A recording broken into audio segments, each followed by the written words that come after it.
જય શ્રી કૃષ્ણ, જય માતાજી। આજે આપણે ચણાનું સેવસળ બનાવવાના છે। તો ચણાનું સેવસળ બનાવવા માટે હું બટેકા બાફા મૂકું છું। તો 5 નંગ મેં બટેકા લીધા છે। બટેકાને 2 ફાડિયા કરી નાખું છું જેથી જલ્દી બફાઈ જાય।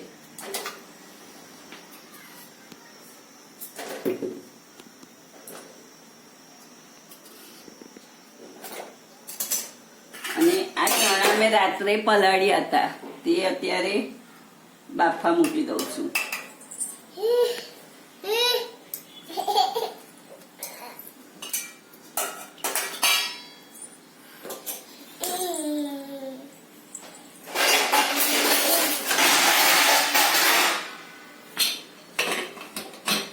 બટેકા બફાય એટલી વિસલ વગાડવાની, 4 થી 5 વિસલ વગાડવાની। કુકરની સીટી વાગી ગઈ છે ને બટેકા હવે આપણે બફાઈ ગયા છે। ચણા ને બટેકા બફાઈ ગયા, બટેકા સમારી નાખ્યા છે ને ચણા બફાઈ ગયા છે। હવે આપણે તેનો મસાલો કરીશું।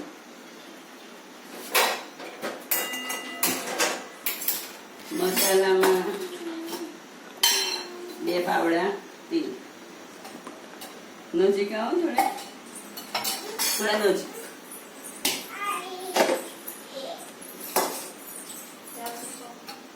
મસાલામાં 2 પાવડા તેલ। આપણે મસાલા માટે ડુંગળી ને ટામેટા સમારી નાખ્યા છે અને લસણની ચટણી કરી નાખી છે।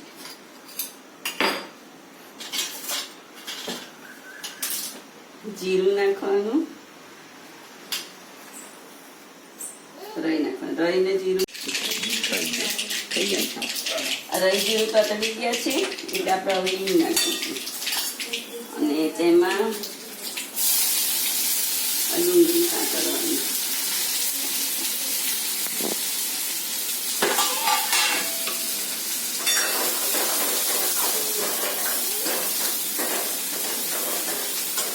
મીઠું નાખીએ તેથી ડુંગળી જલ્દી સતળાઈ જાય।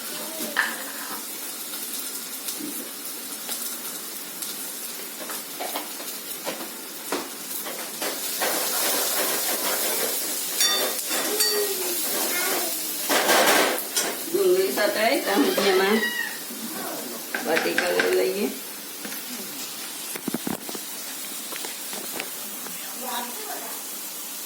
બટેકામાં આદુ,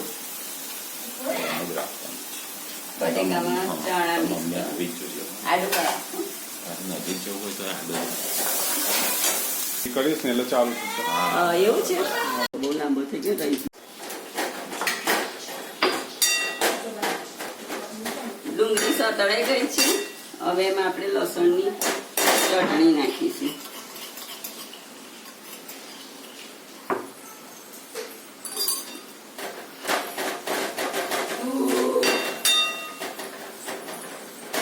લસણની ચટણી સતળાઈ ગઈ, હવે ટામેટા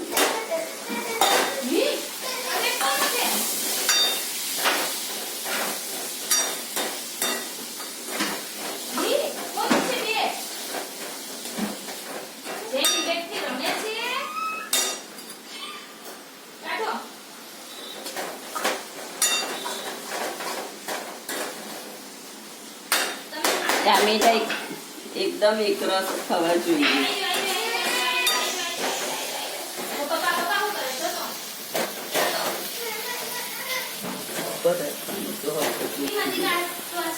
એમ દેખાય બસ ગેસ બાકી ગરમ થઈ જાય, અહીં વરાળ ચોટી જાય।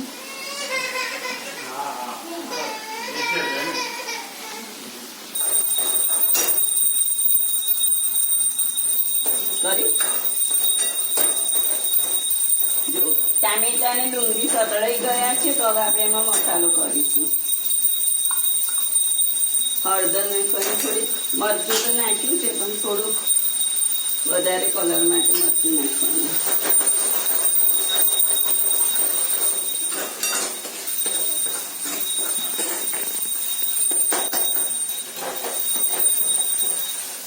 તેલ જો હવે છૂટું પડવા આવ્યું છે એટલે મસાલો આપણો થઈ ગયો।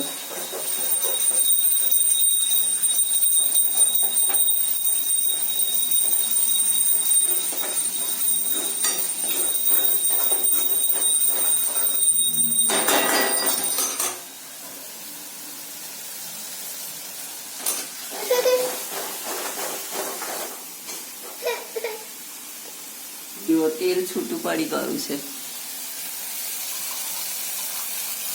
તેલ છૂટું પડી ગયું છે, તેથી હવે આપણે આ ચણા અને બટેકા રાખ્યા છે તેમાં મસાલો નાખી દઈશું.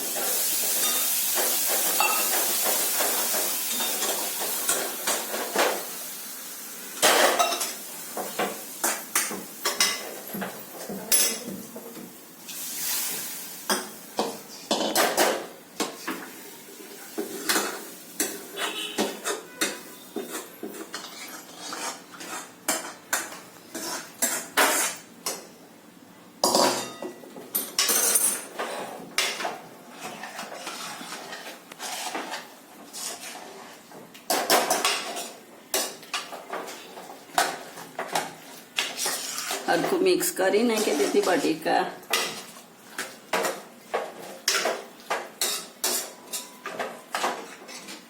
પાણી નાખી દેવાનું.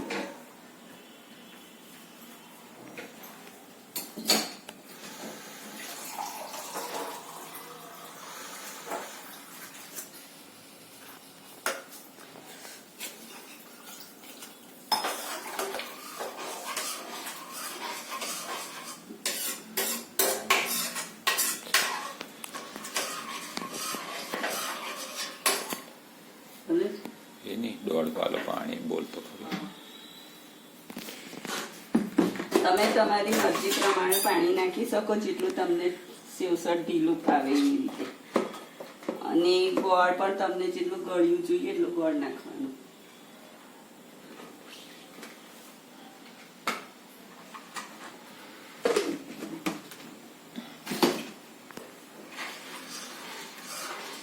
અને હવે એને ઉકળવા દેવાનું.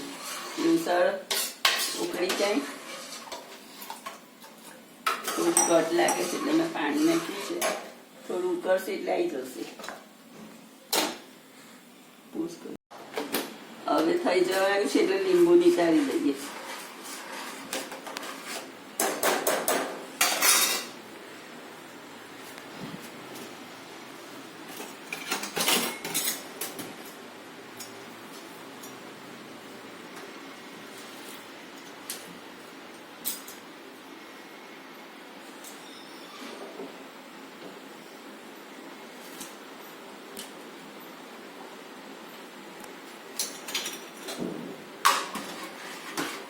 હવે આપણું સેવસળ તૈયાર છે.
ચણાનું સેવસળ તૈયાર. અમારા જયમીન રાહ જોઈને બેઠો છે ખાવા માટે.